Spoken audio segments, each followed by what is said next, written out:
What's up, y'all? It's your boy, Larry Phylle Carter. If you see me on the street, you can call me Phylle, you can call me Larry, pretty much however you feel.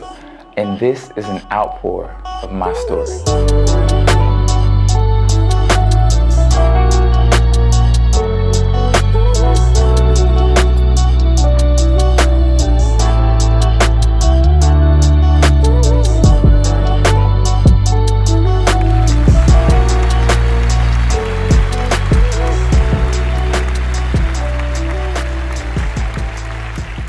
Let's see, my coming out story is when I was 21. My best friend, Nikila, we were been best friends since middle school. So her mom is like my mom is like her mom, and my mother asked her who was she dating. Background, my sister's best friend from high school had come out as a lesbian and everybody knew she was gay, and then my best friend was hanging around with her, so my mom was like, you out here with such and such, so what's going on? And I was like, yeah, it doesn't matter, you love who you love. And then that's when my mom turned to me and was like, well, exactly who are you loving? And at that point I told her who I was dating, and we had a really great conversation. From that point on, my mom has been like one of my #1 supporters. She rallies around me in everything I do, so it made coming out for me a safe place at home. Well, it's definitely understandable that people don't come out because of fear. I definitely had that same fear before telling my mom. However, you experience a little less trauma when you have a support system when you come out. And when I say trauma, the disassociating of yourself from yourself to survive in the world is a form of trauma.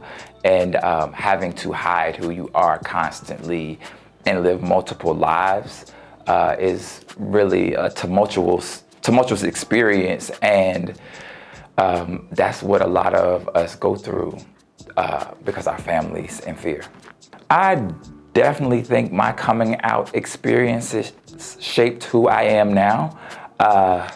It gave a level of comfort in myself. A level of confidence, knowing that no matter where I go, no matter what I do, no matter who I am, I always have this support system that's gonna be there for me, allows me to explore the world in a totally different way.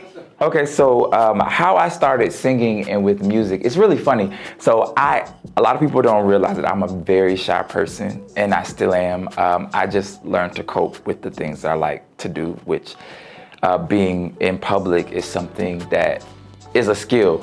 But when I started, I started writing when I was like 11, just as an outlet, because I didn't have an outlet. Like when I was younger, I didn't have a lot of friends. As I said, I was very introverted. So I didn't really have outlets, and writing was my only outlet. And my aunt sat down with me and talked to me of how to structure a song, how to format a song, and then too, growing up in church, my grandfather was a Baptist preacher. He had a church in New York and a church in Virginia. And we spent a lot of time in church, and my aunts and uncles sang in the choir. So that was just always a part of life. And as I got older, a pivotal point is like, anybody who knows me will tell you, Aaliyah was like an inspiration for me, because just watching a young person like that didn't necessarily fit the mold of what everybody thought you should be, to come and have success in music, I was like, that's definitely something I want to explore. So thinking, when did I know that I was talented? Talent is very subjective. It's all about perspective, and how people see the world is how they'll see you. So I just worked on my craft, building my writing skills as well as my vocal skills, and learning what works for me. So knowing that my talent, my energy is unique to me. So it's something that I don't try to sound like anybody or be like anybody. I just try to do what comes from my heart, and hopefully that resonates with people. As far as performing, one of my most pivotal moments was in high school. Every year our high school had like a huge fashion show where all the schools from the cities came to see, and I had an opportunity to perform. And that's when I knew that performing on stage was something that I wanted to do. It was my sophomore year in high school. And I went home and I told my mom, and I was like, this is something that I want to do. I want to be an entertainer. And I mean, we weren't poor, but we weren't rich either. We were surviving, you know. I had a single parent household, and my mom took time and money to enroll me in acting classes to kind of just build my skill set, which I'm grateful for. Thank you, Mama. I think taking classes for your craft or your talent is super important. It's just like if you have a car. Your car might run, but you still get the oil change. You don't wait till your car breaks down to get something fixed or to improve it, like adding rims or different things. And your talent is similar, where you have to continue to develop it so you can grow. So there's parts of your voice that you might not naturally know how to tap into, or breathing routines, just to make you a better performer, because performing on stage is a little different than just singing up in church and singing a solo. When you're dancing and moving and everything else, it's a skill and a craft, and that's something that you just have to grow. So it's super important to invest in yourself and invest in your craft. I think my music is very authentic to me and my life experiences. So I think that's what makes it relatable, is being vulnerable in those spaces. And that's why I started doing music and writing as an outlet, so I can have a space where I'm vulnerable with people. And there's been several times my heart has been broken. And I mean, and sometimes I was responsible for that heartbreak. And I think as you'll hear with my new music that's coming, is like being responsible and reflective about your experiences can kind of help heal and move you forward. And I think that's what music really should be about for me. And what I put out is helping people heal is what I'm really about.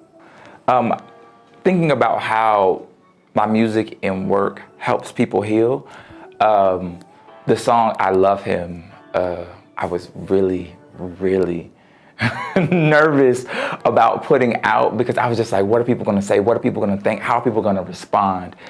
And I'm so glad that I did, because so many people came. I'll get inboxes, not just in the US, but like from countries like Africa, just telling me like, here in my country, we're not allowed to love. And I hope one day that I can get to a place where I can have this experience. But being able to hear and see this video gives me hope. And just like younger people explaining how they feel like seeing examples helps them feel like their future is brighter and things that they can do. And that's really what it's about for me, is like sharing my experiences in a positive way so people can see that these things exist. Because you can't be what you can't see. And I wish I had examples when I was growing up of open men who were living in their truth. Well, the current state of R&B is an interesting thing. So in the early 2000s, when this genre of R&B hip hop was created, it almost phased out R&B. So now regular R&B is like what the early 2000s would call hip hop R&B, where it's like a singing, rap singing merge. And I think it's an amazing thing, because music definitely, just like anything else, evolves. And I feel like as an individual, I present authentically what comes to me. So I don't necessarily try to fit in what I hear on the radio or what I might even like, because the thing is, I have to give what I have to offer, and I can't give what someone else offers. So I do think it's interesting, but thinking about where R&B is now, like, and of course I always talk about Aaliyah all the time, but this goes back to, like, if you listen to her music then, it's similar to what's out now. It's almost like, even, I mean, like Rock the Boat is 20 years old, but it could be on the radio now, because that's kind of what it sounds like. So when I think about R&B and where it's going, I think it's an interesting progression, and it's interesting, it's just interesting how it morphs and how different people receive it. Definitely early on in my music career, people warned me not to come out there like, women aren't gonna buy gay R&B. Like, so you gotta have a certain image, and you gotta be this, and you gotta be that, and you gotta say this, and you gotta say that. Not realizing that though entertainment is amazing, and it's definitely a gift to be able to do that craft, you still have to be a person.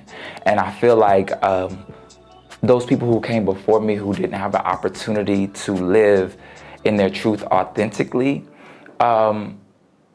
you suffer in silence, because everybody looks at you as like you have everything. However, it's really hard to have, for me, I can just speak for myself and let me just back that up. For me, in my experience, it's really hard to have a meaningful, strong relationship that's not celebrated anywhere. Like, I don't celebrate it. The person I'm with doesn't celebrate. Nobody knows that we're together. I've had that situation before, and it ended.